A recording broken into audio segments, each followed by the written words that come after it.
let's explore the remarkable life of Park Sun-Hee, a woman history barely remembers. 19th century Korea was changing, yet literacy remained rare for common people, especially women. Sun-Hee was not famous, wealthy, or powerful, but her determination helped ordinary neighbors learn letters, stories, and confidence through patient, generous teaching. Sun-Hee lived during the Joseon dynasty, a rigid world ruled by class and tradition. Knowledge belonged to elites, locked behind classical Chinese texts. Ordinary people worked, obeyed, and listened, but rarely read. Women, especially, were expected to remain silent. In this world, teaching someone to read was not neutral. It was quietly dangerous. Somehow, Sun-Hee learned Hangul, the Korean alphabet designed for everyone, yet dismissed by scholars. We don't know who taught her. That mystery is fitting. What matters is the moment she realized letters could travel where she could not, carrying voices that had never been written down before into permanence. She did not announce herself as a teacher. There were no classrooms. Lessons began after chores, after fields were worked, after children slept. A stick traced shapes into dirt, a scrap of paper passed hand to hand. Consonants, vowels, syllables, slowly, softly, until sounds became meaning, and meaning became power.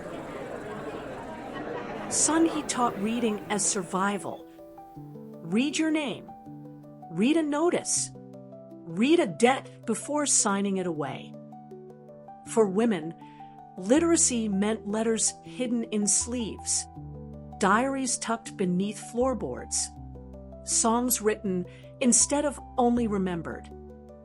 Each word learned was a small rebellion disguised as usefulness.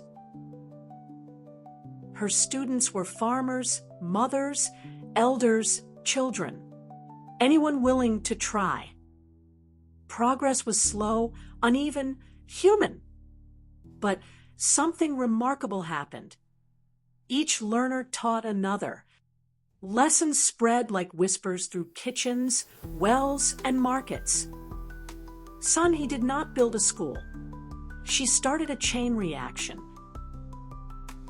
Sun-Hee left no signed work behind. History notices her absence more than her presence. But historians see traces. A sudden rise in rural letters written in rough but confident Hangul. Everyday handwriting. Everyday concerns. These were not scholars' words. They were ordinary people claiming the right to record their own lives. Without confrontation, she weakened hierarchy. Literacy changed families. Mothers advised daughters in writing. Farmers tracked debts fairly. Stories survived beyond memory. Knowledge no longer flowed, only downward. It moved sideways between neighbors. Sun-Hee proved that transformation does not always arrive loudly. Sometimes it arrives in syllables practiced again and again. Why don't we know her name today? Because history prefers kings, wars, and laws. Grassroots teachers rarely leave monuments.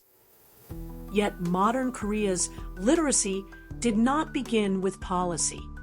It began with people like Sun-Hee, who trusted others with knowledge and believed words belonged to everyone, not just the powerful. Park Sun-Hee vanished into time, as many heroes do. But every handwritten letter, every diary, Every voice preserved on paper carries her echo. When we read and write freely today, we continue her work. This is the power of forgotten, uncrowned lives. They shape the future quietly and forever.